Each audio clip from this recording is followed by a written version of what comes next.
Pánfilo de Narváez. Cortés nombró por general y por teniente. Porque facilitaba la carrera. A Pánfilo Narváez el valiente. Pero contra Cortés que más lo era.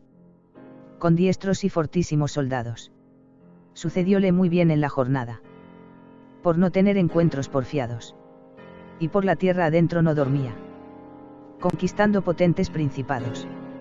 Do con su breve copia de cristianos. Hacía siempre hechos soberanos. Juan de Castellanos. El personaje. Hombre alto de cuerpo membrudo y hablaba algo entonado, como medio de bóveda, y era natural de Valladolid y casado en la isla de Cuba con una dueña ya viuda que se llamaba María Valenzuela y tenía buenos pueblos de indios y era muy rico. Tenía el rostro largo e barba rubia e agradable presencia e la plática e voz muy vigorosa y entonada como que salía de bóveda. Bernal Díaz del Castillo. Existen diversas teorías sobre el lugar de nacimiento de Pánfilo de Narváez, Valladolid o Navalmanzano, Segovia, a 24 kilómetros de Cuéllar, a donde hay hidalgos de este apellido, Antonio de Herrera, y lo mismo sucede con el año exacto de su nacimiento, estimándose en torno a 1470 a 1480. Era hombre de persona autorizada, alto de cuerpo, algo rubio que tiraba a rojo, honrado, de buena conversación y costumbres, pero no muy prudente y algo descuidado. Parece que pasó a Indias en 1498, situándose la primera referencia histórica en Jamaica. 1508 al malograrse su expedición en el Caribe, Alonso de Ojeda se refugió en Cuba y desde allí envió a Diego de Ordaz hasta Jamaica para solicitar auxilio a Juan de Esquivel, quien los auxiliara enviando una carabela capitaneada por Narváez. Al llegar a Cuba y ver a Ojeda en una canoa, según Herrera, Narváez le dijo: «Señor Ojeda, lléguese vuesa merced por esta parte, tomarle hemos», a lo que el de Cuenca respondió diciendo: «Señor, mi remo no rema», aludiendo veladamente a las diferencias que había tenido con su subalterno Bernardino de Talavera. Cuenta el cronista que Narváez, que era honrado y sabía lo que merecía Ojeda, le hizo muy buen acogimiento y le trató como persona que era. En Jamaica, Ojeda fue hospedado por Esquivel, hasta que decidió regresar a la Española. Real Academia de la Historia. Teniendo noticias de la colonización de Cuba por Diego Velázquez de Cuéllar, Narváez solicitó licencia a Esquivel para incorporarse a la empresa de colonización de Cuba con 30 flecheros. Velázquez le nombró capitán, honrándole de manera que después de él tenía en la isla el primer lugar. Real Academia de la Historia. Tras la fundación de Baracoa, Velázquez envió a Pánfilo de Narváez hacia Bayamo. Narváez montaba su yegua y cuando los indios lo vieron subido al animal se atemorizaron. Acamparon los castellanos en un pueblo de indios, y, al ver estos que eran pocos, decidieron atacarlos por la noche. Eran los indios cubanos unos 7000, según Herrera. Atacaron a los españoles divididos en dos grupos, pero unos se adelantaron a otros, y en medio de la confusión, Narváez, herido de una pedrada, montó la yegua y organizó tal estrépito que los indios huyeron despavoridos. Real Academia de la Historia. En la campaña de 1513 los castellanos llegaron hasta Caonao, donde en la plaza del poblado había hasta 2000 indios sentados en cuclillas. Después de la larga marcha, pudieron saciar su sed y proveerse de pan de mandioca y pescado. Entonces, de repente, un castellano desenvainó la espada, sospechando que los indios les iban a atacar. Si no fuera el descuido de Narváez, que en él era natural, más presto se remediara, Herrera. Narváez supo entonces de 3 castellanos cautivos en la provincia de La Habana. Al llegar a Caraate, actual Matanzas, recuperaron a las 2 españolas y de allí se dirigieron a Puerto Carenas. Velázquez quiso reunirse con Narváez y Bartolomé de las Casas en Jagua, actual Cienfuegos, ordenando terminar de recorrer la isla. Al llegar a Guaniguánico se dio por concluida la conquista de Cuba. Narváez fundó, por orden de Velázquez, San Cristóbal de La Habana en el año 1514, estableciéndose la ciudad definitivamente en Puerto Carenas, en el litoral norteño, al pie de una frondosa ceiba. Era el 16 de noviembre de 1519.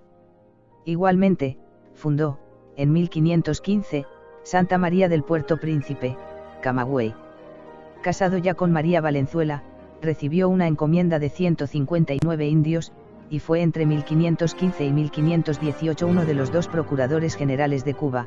A él se le debe la propuesta, infructuosa, sobre el libre comercio entre los asentamientos españoles en Indias.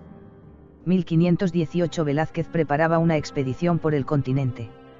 La capitulación de 13 de noviembre de 1518 incluía el título de adelantado de lo descubierto y por descubrir para Velázquez, mientras Narváez también conseguía réditos, se le perdonaron los derechos fiscales sobre los productos que se llevara a Cuba, y obtuvo 2 reales cédulas, una conminaba al gobernador Velázquez a que se le pagara cuanto se le debía y otra declaraba positivamente que se le debía favorecer. Por otro lado, cuando Amador de Lares se marchó con Cortés, lo sustituyó como contador de Cuba. El 18 de noviembre, Hernán Cortés zarpó de Cuba rumbo a Yucatán sin consentimiento de Velázquez, y aquel respondió situando a Narváez al frente de 19 navíos y entre 800 y 1400 hombres. Y avisó, Fonseca, mandó para que nos enviasen a prender y que él le daría, a Velázquez, desde Castilla todo favor para ello. Bernal Díaz del Castillo. Los praeyars jerónimos, gobernadores de la Española, trataron de impedir un enfrentamiento entre españoles y enviaron a Lucas Vázquez de Ailón para que impidiera la salida de la armada, pero aún así Narváez zarpó rumbo a México el 15 de marzo de 1520. Narváez llegó a Ulúa, Veracruz, y trató de fundar una población, San Salvador, estableció alianza con los yotonacas y Ailón.